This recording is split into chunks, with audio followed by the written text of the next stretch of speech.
ஆசீர். ஆண்டின் பொதுக்காலம் 21ஆம் வாரம் புதன்கிழமை.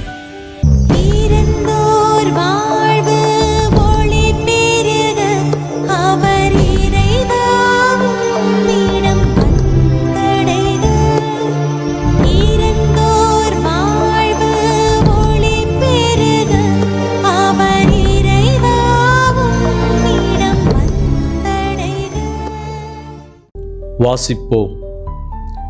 2 தெசலோனிக்கருக்கு எழுதிய திருமுகம், அதிகாரம் 3, இறைவசனங்கள் 6 முதல் 12 முடிய. உழைக்க மனமில்லாத எவரும் உண்ணலாகாது என்று நாங்கள் உங்களிடையே இருந்தபொழுதே உங்களுக்கு கட்டளை கொடுத்திருந்தோம்.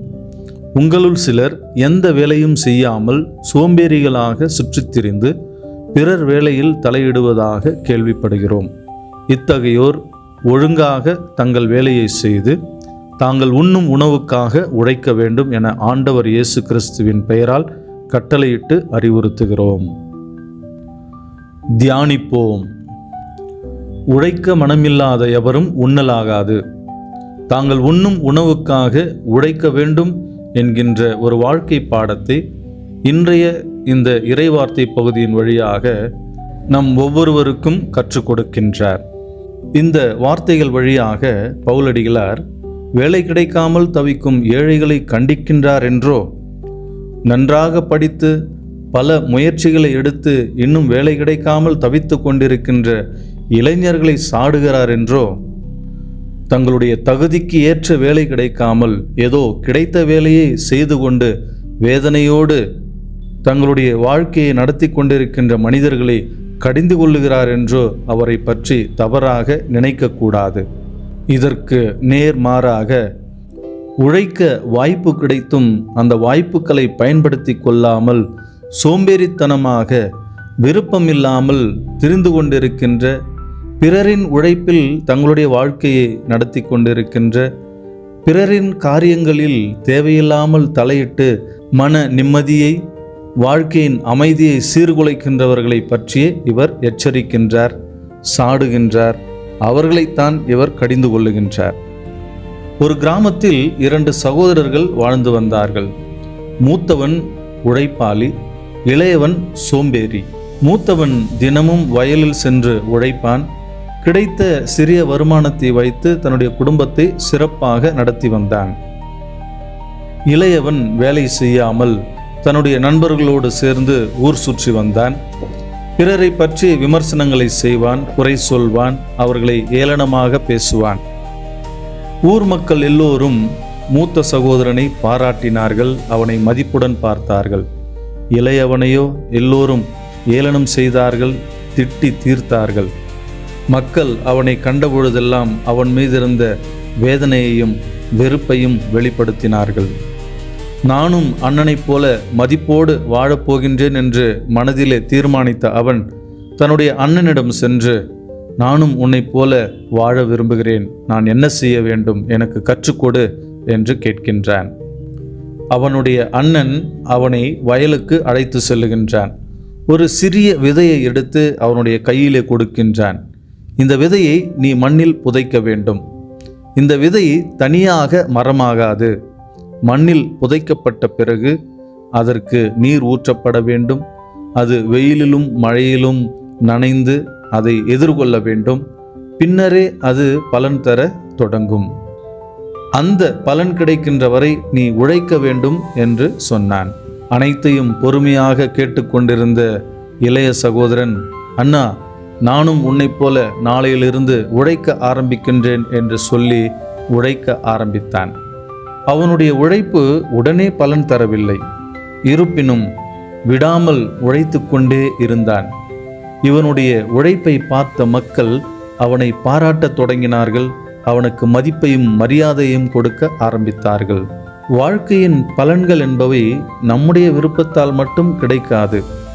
அதற்கு உழைப்போடு கூடிய பொறுப்பு தேவை, விடா முயற்சி தேவை, மனம் தளராமல் காத்திருக்கும் பொறுமை தேவை. இவை அனைத்தும் இருந்தால் வாழ்க்கையில் வெற்றி நிச்சயம். வளர்ச்சி நம் வசமாகும், முன்னேற்றம் முழுமை பெறும். தெசலோனிக்கேயர் திருச்சபையில் சிலர் வேலை செய்யாமல் சோம்பேறிகளாக சுற்றித் திரிந்து மற்றவர்களுடைய காரியங்களில் தலையிட்டனர். அதனால் இன்று பவுல் ஒழுங்காக தங்கள் வேலையை செய்து தாங்கள் உண்ணும் உணவுக்காக உழைக்க வேண்டும், சோம்பேறிகளாக திரியக்கூடாது என்று அறிவுரை கூறுகின்றார். இங்கே உழைப்பு என்பது சம்பளத்திற்காக நாம் செய்யும் வேலை என்று நாம் நினைக்கக்கூடாது. குடும்பத்தை பராமரித்தல், வீட்டு பொறுப்புகளை மகிழ்ச்சியோடு ஏற்று நிறைவேற்றுதல், நாம் படிக்கின்ற படிப்பில் ஆர்வம் காட்டி முயற்சி செய்து நிறைவாக படித்தல், சமூக சேவையில் முழுமனதோடு ஈடுபடுதல், நேர்மையாக தொழில் செய்தல், இவை அனைத்தும் உழைப்பின் வடிவங்களே. திருவிவிலியமும் திருச்சபையும் உழைப்பை மனித மாண்போடு இணைத்து பார்க்கின்றன. மனிதன் கடவுளின் சாயலில் படைக்கப்பட்ட ஒரே காரணத்தால் தனது உழைப்பின் மூலம் இறைவனின் படைப்பு பணியில் அவரோடு ஒத்துழைக்கின்றான். எனவே உழைப்பு என்பது ஒரு மனிதனுடைய கடமை, அதே சமயத்தில் அது ஒரு மனிதனுடைய உரிமையும் ஆகும். செய்யும் தொழிலே தெய்வம் என்று சொல்வார்கள். எனவே எந்த வேலையும் தாழ்ந்த வேலை அல்ல, மாறாக எந்த வேலையிலும் நாம் கொடுக்கின்ற உழைப்புதான் முக்கியத்துவம் பெறுகிறது என்பதை நாம் நினைவில் கொள்ள வேண்டும். நாசரேத்தூர் இயேசு ஒரு தச்சராக உழைத்தார். எனவே நேர்மையான எந்த வேலையும் தாழ்ந்த வேலை அல்ல. கஷ்டப்பட்டு இஷ்டப்பட்டு செய்யப்படும் வேலை இயேசுவோடு ஒன்றிணைகின்றது. அப்பொழுது நாம் செய்யும் வேலை புனிதமாகின்றது, இறைவனால் ஆசீர்வதிக்கப்படுகின்றது.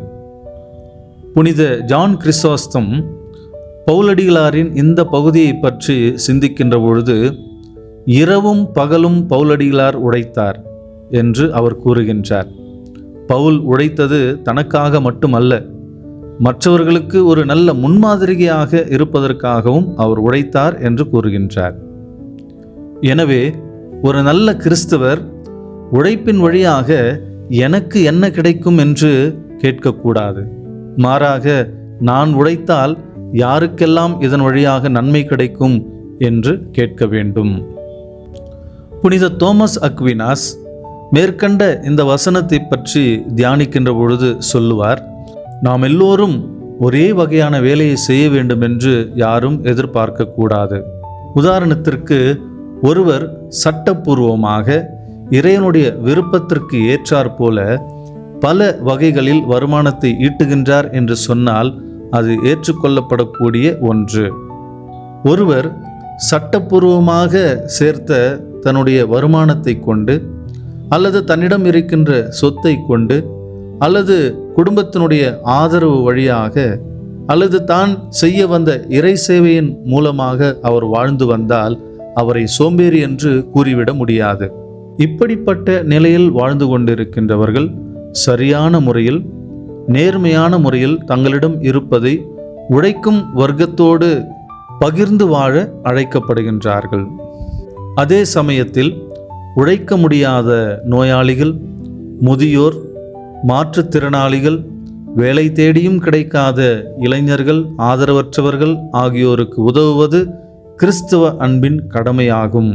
பவுலடிகளாரின் இந்த ஒரு கருத்தை மனதில் வைத்துக்கொண்டு, ஏழைகள் உழைக்க மனமில்லாதவர்கள் என்று சொல்லி அவர்களுக்கு உணவு கொடுக்க மறுப்பதோ, அவர்களுக்கு தேவையானதை செய்ய மறுப்பதோ கத்தோலிக்க போதனை அல்ல, அல்லது கத்தோலிக்க சிந்தனை அல்ல.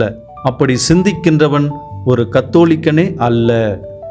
இன்றைய நாளிலே பிறரின் காரியங்களில் தேவையில்லாமல் தலையிடுவதற்கு பதிலாக நமக்கு கொடுக்கப்பட்ட பொறுப்பை உணர்ந்து அமைதியாக சிறப்பாக செய்வது பவுலடிகளாரின் அறிவுரை ஆகும்.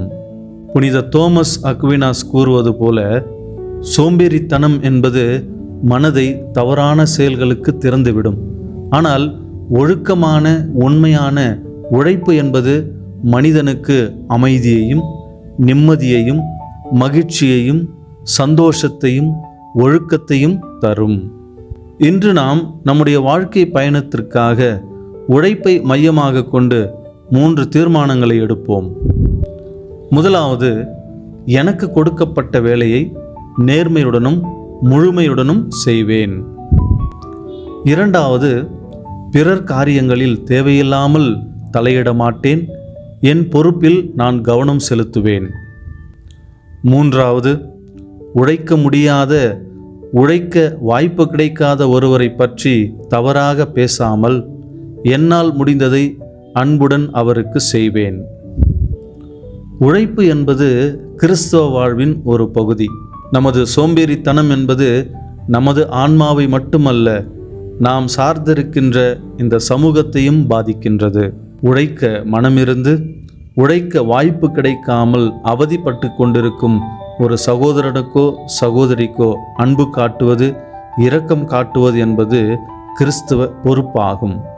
நம் ஒவ்வொருவருடைய நேர்மையான உழைப்பும் கடினமான வேலையும் கடவுளுக்கு அர்ப்பணிக்கப்படும் பொழுது அது நமது குடும்பத்திற்கு வாழ்வாதாரமாக மட்டுமல்ல, மாறாக பிறருக்காகவும் இந்த சமூகத்திற்காகவும் நாம் செய்யும் சேவையாகவும் அது மாறுகின்றது. உண்மையாக உழைப்போம், வானுயர உயர்வோம். உழைப்பே உயர்வை தரும்.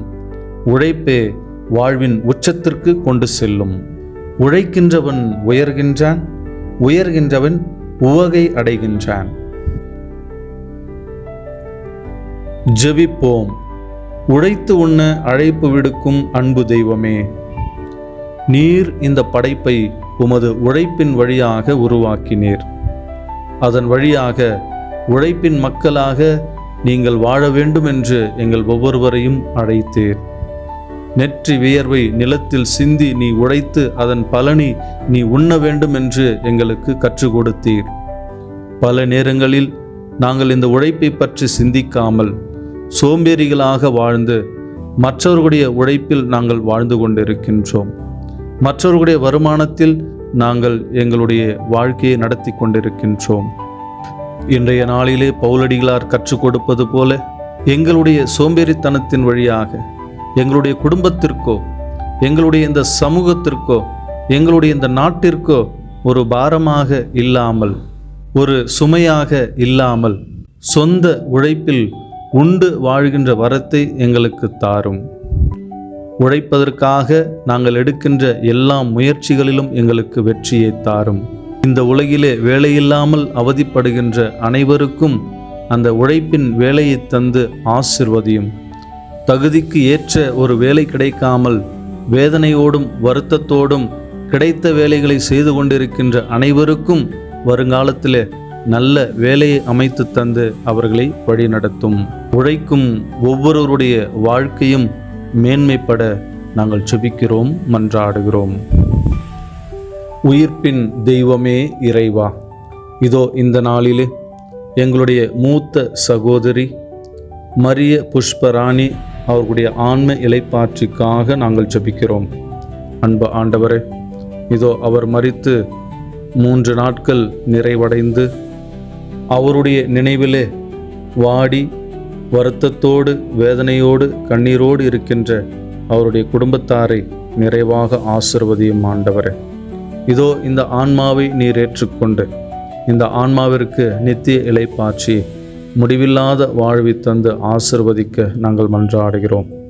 இந்த ஆன்மா ஒவ்வொரு நாளும் விண்ணக வீட்டிலே உமது வலதுபுறத்தில் அமர்ந்து கொண்டு இந்த குடும்பத்தினருக்காக பரிந்து பேசி இந்த குடும்பத்திலுள்ள அனைவரையும் அவர் இந்த உலகத்தில் இந்த பூமியில் இந்த குடும்பத்தில் வாழ்ந்திருந்த பொழுது எவ்வாறு சிறப்பாக வழிநடத்தினாரோ, நல்ல முன்மாதிரியாக அந்த குடும்பத்திற்கு ஒரு நல்ல தலைவியாக, தன்னுடைய கணவருக்கு நல்லதொரு மனைவியாக, சமூகத்தில் உள்ள அனைவருக்கும் ஒரு நல்ல நண்பராக அன்பு ஆண்டவரே வாழ்ந்து நல்ல பண்புகளை எங்களுக்கு ஒரு முன்மாதிரியாக விட்டு சென்றிருக்கின்றார்.